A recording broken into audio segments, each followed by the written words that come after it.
नमस्ते सबैजनालाई। म कन्सल्ट्यान्ट अर्थोडोन्टिक्स डाक्टर उत्सव गौतम यहाँहरूलाई हाम्रो यो नयाँ युट्युब च्यानलमा स्वागत गर्न चाहन्छु। हाम्रो यो युट्युब च्यानल चाहिँ हामीले ब्रेसेस सम्बन्धित जानकारी दिन बनाएका छौँ। कृपया हजुरहरूलाई ब्रेसेस रिलेटेड कुराहरूको बारेमा जानकारी चाहिन्छ भने सब्सक्राइब गरिदिनुहोस् है। आज चाहिँ हामी जेनरली दुईटा मुख्य प्रश्नको बारेमा छलफल गर्छौँ। पहिलो प्रश्न भनेको जब पेसेन्टहरू ब्रेसेस लाउन आउनुहुन्छ त्यतिखेर उहाँहरूको मनमा एउटा प्रश्न हुन्छ कि ब्रेसेस लाउँदा दुख्छ अथवा ब्रेसेस लगाइसकेपछि दुख्छ। हामी यो प्रश्नको बारेमा जानकारी लिन्छौँ आज। जेनरली ब्रेसेस लाउने प्रक्रिया भनेको पेनलेसै हुन्छ। ब्रेसेस लाउने क्रममा कुनै पनि दुखाइ अथवा पीडा हुँदैन। तर ब्रेसेस बाँध्नुभन्दा अगाडि कहिलेकाहीँ दाँतलाई सेपरेट गरेर एउटा ब्यान्ड लाउने अवस्थामा चाहिँ हामीले जुन रबरको एउटा सेपरेटर हुन्छ त्यो लगाउँदाखेरि चाहिँ दुख्छ। त्यो सबै जस्तो बिरामीलाई दुख्छ।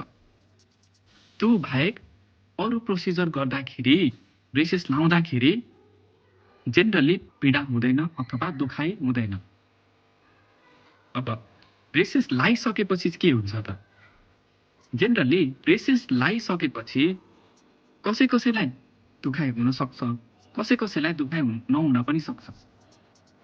जेनरली जब ब्रेसेस लगाएर हजुरहरू घर जानुहुन्छ दुखाइ चाहिँ बिस्तारै ग्रेजुअली बढ्न सक्छ। जस्तो 4 घन्टा 5 घन्टापछि दुख्न थाल्ने अथवा 1 दिन 2 दिनसम्म दुख्ने अवस्था आउन सक्छ। ब्रेसेस लगाएर गइसकेपछि घरमा गएर दुखेपछि के गर्ने त? जेनरली जब हामी घरमा जान्छौँ त्यतिखेर दुखाइ स्टार्ट भयो भने चाहिँ एक त हामीले हाम्रो ब्रेसेस बाँधेको कन्सल्ट्यान्ट अथवा डक्टरहरूसँग उतिखेरै सल्लाह लिन सक्छौँ। दुख्यो के गर्ने, के खाँदा उपयुक्त हुन्छ भनेर। अथवा हजुरहरूले पनि घरैमा एभाइलेबल हुने दबाई जस्तै प्यारासिटामोल चाहिँ खान सक्नुहुन्छ। यदि एकदमै धेरै पीडा भयो भने चाहिँ हजुरहरूले चाहिँ एकचोटि आफ्नो कन्सल्ट्यान्ट अथवा तार बाँधेको डक्टरलाई गएर भिजिट गर्नुपर्ने अथवा कन्सल्टेसन गर्नुपर्ने चाहिँ हुन्छ। त्यत्तिकै घरमा बसिरहन चाहिँ हुँदैन। पक्कै पनि अब केही नयाँ चिज हाम्रो मुखमा राखिसकेपछि केही मात्रामा असहज चाहिँ हुन्छ। यदि हामीले केही चिज राख्दैछौँ सानो एउटा अड्किँदा पनि हामीलाई कति धेरै असहज हुन्छ भने ब्रेसेस लाउँदाखेरि पक्कै पनि असहज चाहिँ सबैजनालाई नै हुन्छ। यो भनेको ग्रेजुअल्ली बानी पर्दै जान्छ। दुखाइ पनि यस्तै हो। ब्रेसेस बाँधेको सर्टेन आवरपछि दुख्न थाल्छ। त्यसपछिबाट 1 दिन 2 दिन हुँदै गइसकेपछि दुखाइ कम हुँदै जान्छ। जब एडजस्ट हुँदै गइन्छ त्यसपछि दुखाइ पनि कम हुँदै जान्छ। कसैको केसमा चाहिँ 2-3 दिन पछिसम्म पनि दुखिरहन सक्छ। त्यस्तो अवस्थामा चाहिँ हजुरहरूले मेडिकेसन लिएर दुखाइ कम गर्न सक्नुहुन्छ। हो, दुखाइको बारेमा यति नै जानकारी हो। अब अर्को मुख्य प्रश्न भनेको चाहिँ ब्रेसेस बाँधिसकेपछि के चिज खान हुन्छ, के चिज खान हुँदैन। जेनरली यो भनेको चाहिँ धेरै बिरामीहरूमा कन्फ्युजनकै कुरा छ। अब भनेर त पठाइन्छ सारो कुरा नखानुहोस्, गिलो कुरा खानुहोस् भनेर। तर कस्तो सारो, के गरी खाने र कसरी खाने भन्ने बारेमा जेनरली जानकारी हुँदैन। हामीले सकेसम्म ब्रेसेस बाँधेपछि सारो कुराहरू चाहिँ स्ट्रिक्टली नै एभोइड गर्नुपर्छ। सारो कुरा भन्नाले के त?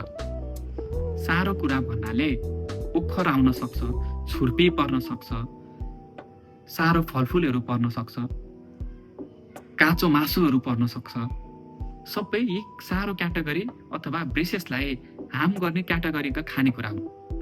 अनि अर्को क्याटेगोरीको खानेकुरा भनेको टाँसिने खानेकुराहरू जस्तै जङ्क फुडहरू। बर्गर हुन सक्छ, पिज्जा हुन सक्छ, च्युइगम हुन सक्छ। यी कुराहरू चाहिँ ब्रेसेसमा एकदम टाँसिने टेन्डेन्सी बेसी हुन्छ। दाँतमा अथवा ब्रेसेसमा यस्तो खानेकुराहरू टाँसेपछि हामी आफैलाई सफा गर्न गाह्रो हुन्छ। अर्को क्याटेगोरीको खानेकुरा हुन्छ सागपातहरू। जेनरली सागपातहरू ब्रेसेसहरू दाँतहरूमा अड्किने धेरै गर्छ। यदि हामीले सागपातहरू उमालेर बेसी पकाएर खायौँ अथवा चपाएर मजाले चपाएर खायौँ भने चाहिँ यो न्यूनीकरण हुन सक्छ। अब के कुरा खाने त? जेनरली हामीले खाने कुराहरू दाल भात तरकारी अचार भनेको यो हाम्रो नेपालीहरूको नर्मल खानेकुराभित्र पर्छ। यसमा कुनै पनि रेस्ट्रिक्सन हुँदैन। किन भन्दा यो खानेकुराहरू एक त चपाउन पनि सजिलो हुन्छ, अर्को भनेको सफा गर्न पनि सजिलो हुन्छ। यदि हामीलाई फलफुलै खान पर्यो भने पनि यदि हामीलाई सारो फलफुलै खान पर्यो भने पनि हामीले कि त त्यसलाई सानो सानो टुक्रा बनाएर पछाडिको दाँतबाट खान सक्छौँ, अथवा त्यो फलफुललाई पानीमा एकछिन उमालेर त्यसको हार्डनेसलाई कम गरेर सानो सानो टुक्रा बनाएर पनि खान सक्छौँ।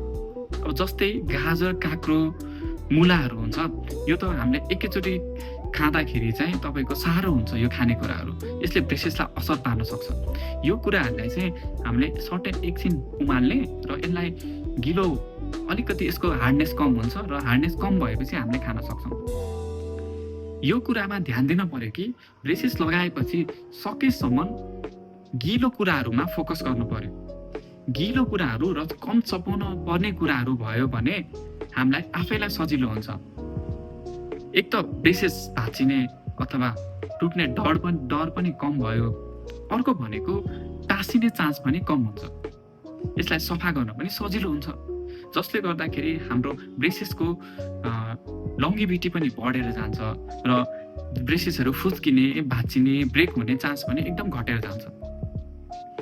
सकभर हामीले खानेकुराहरू खाँदाखेरि पछाडिको दाँतहरूबाट चपाएर खाँदा चाहिँ एकदमै उत्तम हुन्छ। अब मासु खाने बानी छ, अब दसैँ आउँदैछ, चाडबाड आउँदैछ, मासु खाने बानी छ भने के गर्ने त? अब काँचो मासु अथवा भुटेको मासु त चपाएर खानलाई एकदमै गाह्रो हुन्छ, टाँसिन्छ पनि, ब्रेसेसलाई एकदम हार्म पनि गर्छ। मासुलाई सकभर कमलो बनाएर अलि बेसी समयसम्म पकाउने र त्यो अलिकति गिलो हुन्छ, अनि त्यसपछिबाट हामीले मासुहरू खान सक्छौँ। यति चिज याद गर्नु पर्यो। यो माथि भिडियोमा देखाइएको सारो कुराहरू जुन छ यो चाहिँ हामीले स्ट्रिक्टली नै एभोइड गर्नुपर्छ। जस्तै ओखर हुनसक्छ, बदाम हुनसक्छ, छुर्पी हुनसक्छ, सारो फलफुल हुनसक्छ, गाजर, काँक्रो, मुला, जसले चाहिँ ब्रेसेसलाई डाइरेक्टली इफेक्ट गर्छ। अब खाए पनि कि त यसलाई सानो सानो टुक्रा बनाएर अथवा गलाएर खान सक्छौँ हामीले। अर्को छुटाउनै नहुने कुरा भनेको धेरै स्टेन लाग्ने खानेकुराहरू, जस्तै कोल्ड ड्रिङ्क भयो, त्यसमा कोक पर्छ, फ्यान्टा पर्छ, टी, कफी, धेरै बेसार हालेको खानेकुरा, यसले चाहिँ हाम्रो ब्रेसेसलाई स्टेन लगाउँछ, स्टेन गराउँछ, यो टाँसिन्छ र यो सफा गर्न पनि धेरै गाह्रो हुन्छ। र यसले गर्दाखेरि यो पिक्चरमा देखाइएको जस्तै अनएस्थेटिक एपिरियन्स अथवा अनहाइजेनिक देखिन्छ। त्यही भएर यो कुराहरू पनि हामीले बार्नुपर्ने हुन्छ। मैले यो माथि भिडियोमा यो भिडियोको लास्टमा के खानेकुराहरू खानु हुन्छ र के खानु हुँदैन भनेर एउटा लिस्ट छुट्याएर राखिदिएको छु। त्यो पनि हजुरहरूले मजाले ध्यान दिएर हेर्नुहोला। ब्रेसेस बाँधेपछि अर्को एउटा ध्यान दिनुपर्ने कुरा के हो भन्दाखेरि दाँतलाई सफा राख्ने अथवा ब्रेसेसलाई सफा राख्ने ओरल हाइजिनलाई मेन्टेन गरेर चाहिँ राख्नुपर्छ। अब हामीले ब्रसिङ टेक्निकलाई, दाँत मान्ने तरिकालाई चाहिँ एकदम विशेष ध्यान दिएर बिहान बेलुका अल्छी नमानिकन ब्रस गर्नुपर्छ। र कुरा आयो ब्रसिङ, दाँत मान्ने अथवा आफ्नो ओरल क्याभिटीलाई, आफ्नो ब्रेसेसलाई अथवा मुखलाई कसरी स्वास्थ्य राख्ने भन्ने कुरा हो। ब्रेसेस लगाएपछि हामीले दाँत मान्दाखेरि विशेष ध्यान दिनुपर्छ। यो माथि भिडियोमा जसरी देखाइएको छ ब्रेसेसको तल्लो भाग, माथिल्लो भाग, ब्रेसेसको वरिपरि, दायाँ बायाँ भित्र सबैतिर मजाले ध्यान दिएर दाँत सफा गर्नुपर्छ। ब्रेसेस फुत्किने ठाउँ पनि अथवा फुत्किने चान्स भएको पनि यही नै हो। ब्रस गर्दाखेरि ध्यान दिएर ब्रस गरेन भने ब्रेसेसलाई ठोकिन्छ र ब्रेसेस हाम्रो फुत्किन्छ। ब्रेसेस फुत्क्यो भने चाहिँ हाम्रो ट्रिटमेन्ट टाइम बढेर जान्छ। ध्यान दिएर राख्नुपर्छ। जति धेरै ब्रेसेस फुस्क्यो हाम्रो ट्रिटमेन्ट टाइम त्यति नै बेसी बढेर जान्छ। ब्रेसेस बाँधिसकेपछि हजुरहरूको डाक्टर साहबले एउटा इन्टरडेन्टल ब्रस पनि दिएर पठाउनुहुन्छ। यो इन्टरडेन्टल ब्रसले चाहिँ यो भिडियोमा देखाएको जस्तै गरेर भित्रपट्टि तारको बिचमा यसरी भित्र हाल्न मिल्छ र भित्रबाट सबै ब्रेसेसमा सफा गर्न मिल्छ। यसमा पनि धेरै बल गरेर चाहिँ हामीले तारको बिचमा चाहिँ हाल्न पनि हुँदैन, यसले पनि ब्रेसेस फुत्काउने चान्स हुन्छ। अर्को भनेको डेन्टल फ्लस। डेन्टल फ्लस भनेको एउटा धागो जस्तो हुन्छ। यो धागो चाहिँ दुईटा औँलामा टक्क बेरेर हामी ब्रस गर्दाखेरि अप्ठ्यारो हुने ठाउँहरूमा चाहिँ यो धागोले मजाले तलमाथि गर्दै सफा गर्दै गर्न पनि सक्छौँ। यो तीनटा कुरामा चाहिँ एकदमै ध्यान दिनुपर्छ। र अर्को कुरा भनेको तार बाँधिन्छ, ब्रेसेसहरू बाँधिन्छ, चुच्चो भाग हुन्छ, घोस्ने कुरा हुन्छ। यस्तो कुरा घोस्ने कुरा चुच्चो भाग भएपछि पक्कै पनि हाम्रो गिजालाई अथवा हाम्रो यो गालाको वरिपरि घाउ हुने टेन्डेन्सी एकदमै धेरै हुन्छ। अब यदि घर गइसकेपछि यस्तो घोस्ने एरियाहरू छ, दुखिरहेछ त्यो एरियातिर भने चाहिँ हजुरहरूलाई यो माथि भिडियोमा देखाएको जस्तै गरी एउटा डेन्टल व्याक्स पनि हुन्छ, त्यो पनि हामीहरूले प्रोभाइड गर्छौँ। त्यो व्याक्स चाहिँ सानो टुक्रा बनाएर जहाँ घोचेको छ, जहाँ तार अथवा ब्रेसेसले घोचेको छ त्यो एरियामा हजुरहरूले लाउन सक्नुहुन्छ र यसले आफ्नो पीडा कम हुन्छ। यस्तै गरी हजुरहरूलाई ब्रेसेस रिलेटेड केही पनि जानकारी चाहियो भने हामीलाई जतिखेर पनि सम्पर्क गर्न सक्नुहुन्छ। आजलाई यति नै। यदि हाम्रो भिडियो हजुरहरूलाई मन पर्यो भने कृपया सब्सक्राइब चाहिँ गरिदिनु है। धन्यवाद।